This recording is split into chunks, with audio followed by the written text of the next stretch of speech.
So then we get to the New Testament, and Jesus comes on the scene. And he is talking to these religious leaders, the Pharisees and Sadducees in the book of Matthew on the Sermon on the Mount. And many different topics get brought up. And it seems like God has changed from the Old Testament to the New Testament. What do you mean, Brandon?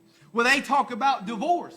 They start questioning Jesus on the topic of divorce. And they said, why did Moses allow divorce by a letter?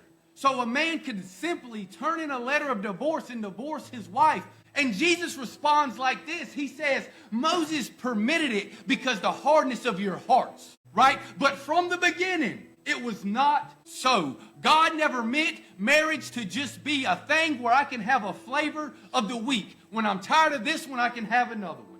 That is not what God intended. But because of the wickedness of man, let's talk about it.